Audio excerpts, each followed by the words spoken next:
ఈ ఎంసెట్ లేదా ఎఫ్సెట్‌లో మంచి ర్యాంక్ రాని విద్యార్థులకు బెస్ట్ ఆల్టర్‌నేటివ్ సీఏ, సీఎంఏ కోర్సులు అడ్మిషన్‌లు జరుగుతున్నవి.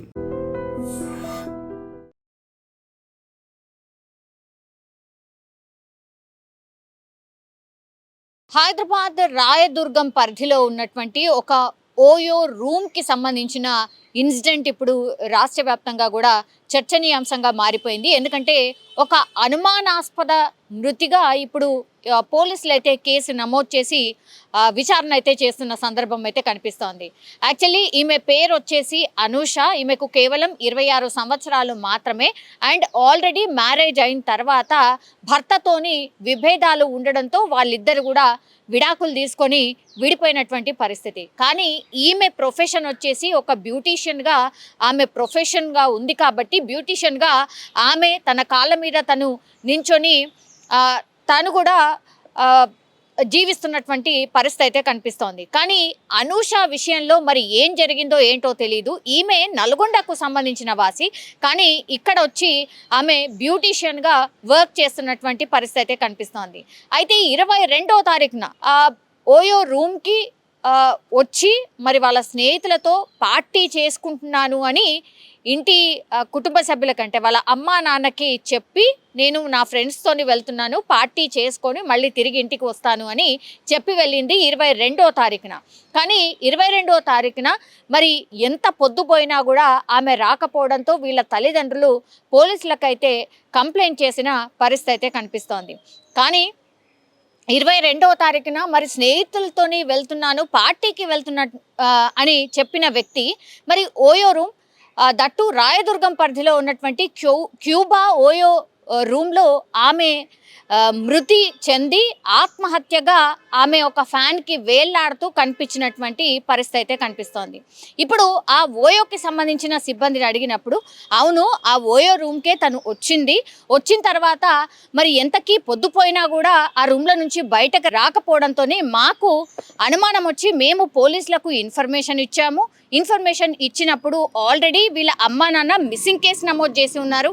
అట్లాగే హోటల్ సిబ్బంది అదే పోలీస్ స్టేషన్కి పోలీసులకి ఇక్కడ ఒక అమ్మాయి ఈ రూమ్లో ఎంతకీ తలుపు కొట్టినా బయటికి రావట్లేదు, మీరు రండి సార్ అంటే పోలీసులు చేరుకోవడం జరిగింది. అప్పుడు ఆ రూమ్కి సంబంధించిన డోర్ని బద్దలు కొడితే ఆమె ఒక ఫ్యాన్కి హ్యాంగ్ అయినటువంటి పరిస్థితి, అట్లాగే ఆ యువతి అప్పటికే చనిపోయినటువంటి సిచ్యువేషన్. మరి ఏం జరిగింది అనేది ఒక మిస్టరీ లాగా మారిపోయింది. ఎందుకంటే ఇది అనుమానాస్పద కేసుగానే పోలీసులు పరిగణిస్తున్నారు. విచారణ కూడా అలాగే జరుగుతోంది. ఎందుకంటే వాళ్ళ ఫ్రెండ్స్ దగ్గరికి వెళ్తున్నాను, పార్టీ చేసుకోవడానికి వెళ్తున్నానని అమ్మా నాన్నకు చెప్పింది. తీరా చూస్తేనేమో ఇప్పుడు ఓయో రూమ్లో ఆమె శవంగా ప్రత్యక్షమైనటువంటి పరిస్థితి కనిపిస్తోంది. సో ఈ మధ్యన ఆ డేలో అసలు ఏం జరిగింది, ఓయో రూమ్కి ఎందుకు వచ్చింది, స్నేహితులు అని చెప్పి ఓయో రూమ్ దగ్గర ఎందుకుంది, అండ్ ఆత్మహత్య చేసుకోవడానికి గల కారణాలు ఏంటి? ఇప్పుడు కుటుంబ సభ్యుల వర్షన్ ఏంటంటే లేదు ఇక్కడే ఏదో జరిగింది, ఆమెని ఎవరో చంపేసి ఉంటారు, మాకు అనుమానం ఉంది.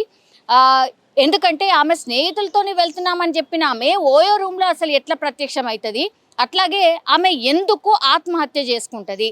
ఎందుకంటే భర్తతోని విభేదాలు ఉండే గతంలోనే ఆమె విడిపోయి మాతో పాటు ఉంటుంది, బ్యూటీషియన్గా మంచిగా సక్సెస్ఫుల్గా ఆమె వర్క్ చేసుకుంటుంది.